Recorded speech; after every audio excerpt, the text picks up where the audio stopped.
ሰላም ጤና ይስጥልን ውድ ተማሪዎች እንዲሁም የሀሁ አካዳሚ ቤተሰቦች፣ በዛሬው ትምህርታችን የቤትና የዱር እንስሳትን ስሞችን እንማራለን ማለት ነው። በአማርኛና በእንግሊዝኛ ከግራ ወደ ቀኝ ጽፌላችኋለሁ ማለት ነው። እንዲሁም ስዕል አለው። ስለዚህ ስዕሉን በማየት እናንተ በቀላሉ መረዳት ትችላላችሁ ማለት ነው። በጣም ቀላልና ግልጽ በሆነ መንገድ ነው የጻፍኩላችሁ። እንድትከታተሉ ይጋብዛለሁ። በመጀመሪያ ግን ቪዲዮውን ከመጀመራችሁ በፊት ላይክ፣ ሰብስክራይብ እና እንዲሁም ሼር እያደረጋችሁ መማር ለሚፈልጉ ልጆች አድርሱ። የመጀመሪያው ዶግ ነው። This is a dog and here is a picture of dog. So how we write dog? D-O-G dog. እንደገና ደግሞ እዚህ ጋር በአማርኛ ዶግ ብዬ ጽፌላችኋለሁ ማለት ነው። ትርጓሜው ምን ይሆናል? ውሻ ይሆናል ማለት ነው። and here is also a cat.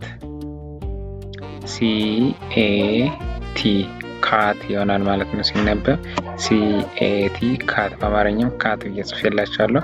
እንዲሁም ደግሞ ድመት ይሆናል ማለት ነው ትርጉሙ። በአማርኛ እዚህ ጋር ድመት ብዬ ጽፌላችኋለሁ። ካው ደግሞ ሲጻፍ ምንድን ነው የሚሆነው? C-O-W ካው ይሆናል ማለት ነው። ላም ማለት ነው። ካው በአማርኛ እዚህ ጋር ጽፌያለሁ። ላም ይሆናል ማለት ነው። ይሄ ደግሞ በአማርኛ የተጻፈው ትርጉሙ ነው ማለት ነው። S-H-E-E-P ደግሞ ሺፕ ይሆናል ማለት ነው ሲነበብ ሺፕ ማለት ምን ማለት ነው? በግ ማለት ነው። and here also G-O-A-T ጎት ይሆናል ማለት ነው ሲነበብ ጎት ይሆናል። here is a goat, this is a goat ብለን እናነባለን ማለት ነው። ስለዚህ ጎት በአማርኛ እንደዚህ ጽፌላችኋለሁ ማለት ነው። ትርጉሙ ፍየል ይሆናል ማለት ነው። አማርኛ፣ እንግሊዝኛ፣ ኦሮምኛና እንዲሁም ሂሳብ መማር የምትፈልጉ በቴሌግራም በዋትስአፕ እንዲሁም ደግሞ በኢሞ መማር ትችላላችሁ ማለት ነው። ስልካችንን ከታች አስቀምጬላችኋለሁ።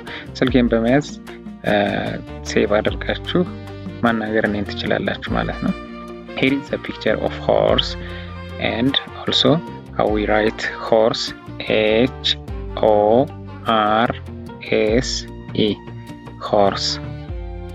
horse means ፈረስ ማለት ነው። ስለዚህ ስንጽፍ H-O-R-S-E ብለን እንጽፋለን ማለት ነው። ስናነብ ደግሞ ሆርስ ብለን እናነባለን ማለት ነው። Here also donkey D-O-N-K-E-Y ዶንኪ ይሆናል ማለት ነው። በአማርኛ ዶንኪ ብዬ ጽፌላችኋለሁ። አህያ ይሆናል ማለት ነው። ትርጉሙ በአማርኛ ትርጓሜው አህያ ነው የሚሆነው። and also here is C-H-I-C-K-E-N ምን ይሆናል ሲነበብ? ቺከን ብለን እናነባለን ማለት ነው። so ቺክን ማለት ዶሮ ማለት ነው። and also here is the picture of rabbit. So rabbit is how we can write the name of rabbit. R-A-B-B-I-T and also I wrote here rabbit in Amharic. በአማርኛ እዚህ ጋር ጽፌላችኋለሁ። ጠንቸል የሚል የአማርኛ ትርጓሜ ይኖረዋል ማለት ነው። ጠንቸል። here also pig P-I-G and also the picture of pig is here. pig አሳማ። መማር ለምትፈልጉ ከታች ስልካችንን አስቀምጠንላችኋል። እየደወላችሁ እኛን ማናገር ትችላላችሁ ማለት ነው። በኦንላይንም በአካልም መማር ትችላላችሁ ማለት ነው። and also here is a wild animal ማለት የዱር እንስሳት ማለት ነው። የዱር እንስሳት here is L-I-O-N lion is the king of the jungle and also here is a picture of lion ማለት ነው። lion ብለን እንጽፋለን። አንበሳ ይሆናል ማለት ነው ትርጓሜ። elephant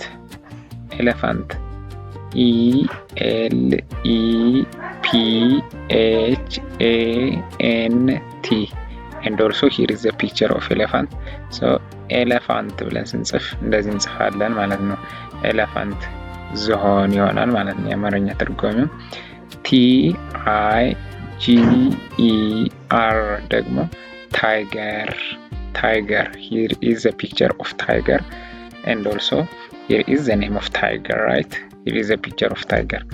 ታይገር ብለን ስንጽፍ ያው አማርኛው እንደዚህ ይመስላል፣ ነብር ይሆናል ማለት ነው።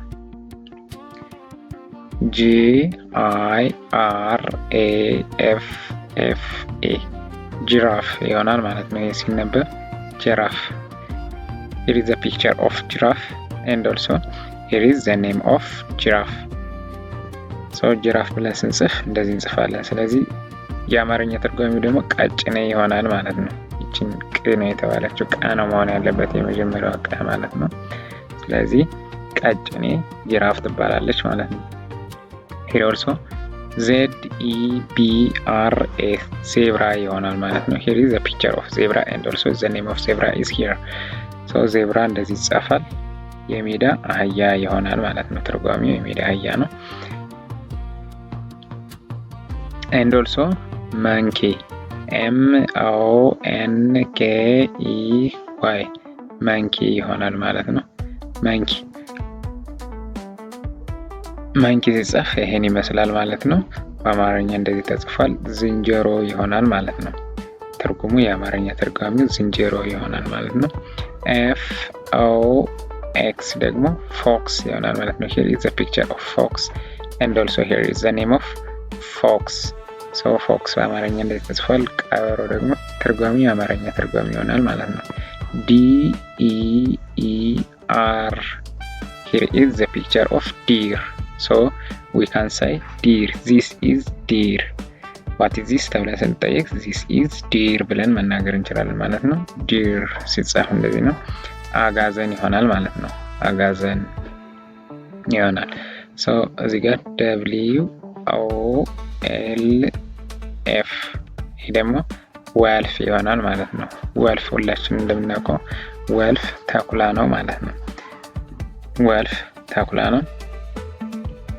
ስለዚህ የቤትና የዱር እንስሳትን በጥቂቱም 20 የሚሆኑ ወርዶችን ዛሬ ተምረናል ማለት ነው። 10 የቤት እንስሳትን፣ 10 ደግሞ የዱር እንስሳትን ማለት ነው። ስለዚህ እናንተ እየተለማመዳችሁ ኮሜንት ላይ ሌሎች እንስሳትን መጻፍ ትችላላችሁ ማለት ነው።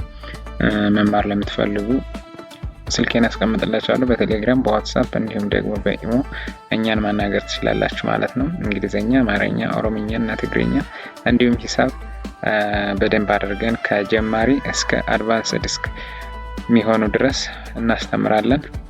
ሰላም ሁኑልኝ፣ ይመቻችሁ።